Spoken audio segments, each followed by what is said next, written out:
તો કેમ છો મારા વાલીરાવ?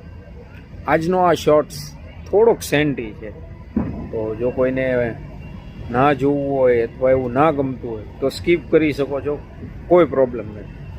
બટ આજે હું વાત આમાં કરવાનો છું ને, એમાં આ વિડીયો જોવાવાળામાંથી ઘણા લોકો રિલેટ કરશે કે મિડલ ક્લાસ માણસ હોય ને, એને પોતાનું લાઈફ પાર્ટનર કે પોતાના ફેમિલી મેમ્બર પ્રત્યે પ્રેમ, તેના પ્રત્યે લાગણી હોય જ.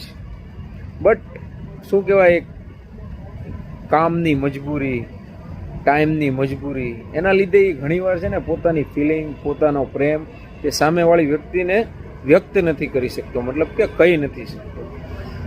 બટ ઓલું કહેવાય ને કે તમે સાચા મનથી જો માનતા હો ઈશ્વરને, અને સામેવાળી વ્યક્તિ માટે તમારા માટે સાચા મનથી જો લાગણી હોય ને, તો ઓલું ડાયલોગ છે ને કે પૂરી કાયનાત, એ છે ફિલ્મનો ડાયલોગ પણ હકીકત છે.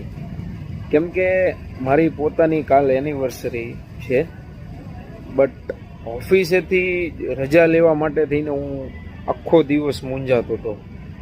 હાફ ડે માટે પણ કે લઉં ના લઉં. અને કોઈ પણ એક યાદ રાખજો, જો તમારું પાર્ટનર સાચું છે ને, તો એ વ્યક્તિ માટે સ્પેશિયલ દિવસ ઉપર કોઈ ગિફ્ટ, કોઈ વસ્તુ કે કોઈ પૈસાનો મોહ ના હોય. એનો પાર્ટનર એની જોડે સમય વિતાવે, તે દિવસે તેની જોડે ટાઈમ સ્પેન્ડ કરે, એ જ એના માટે બહુ મોટી વાત કહેવાય. તો મને એમ હતું કે કાલ છુટ્ટી લઉં, હાફ ડે, અને આમ શું કહેવાય એની સાથે કંઈક ટાઈમ સ્પેન્ડ કરું. બટ મજબૂરી હતી કે હું લઈ શકું એમ ના હતો. એટલે હું સવારમાં મંદિરે ગયો અને ભોળિયાનાથને ખાલી એટલી જ પ્રાર્થના કરી કે જો એની માટે જો મારો પ્રેમ સાચો હોય તો કાંઈક એવો ચમત્કાર કરો. અને લાસ્ટ ઓફિસ ઓફ, મતલબ જે શું કહેવાય લિવિંગનો જે ટાઈમ હોય છૂટવાનો, એના લાસ્ટ 1 કલાક પહેલાં જ ખબર નહીં કેમ પણ ઓટોમેટિક ફૂલ ડે ઓફ આવ્યો. કોઈ કારણ નહીં, કોઈ હોલિડે નહીં, કોઈ વાર નહીં, તહેવાર નહીં, તેમ છતાં.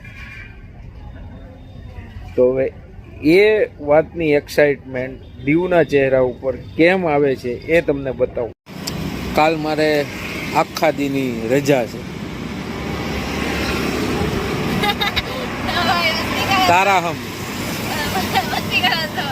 હમ કેમ રજા છે? કેમ રજા છે?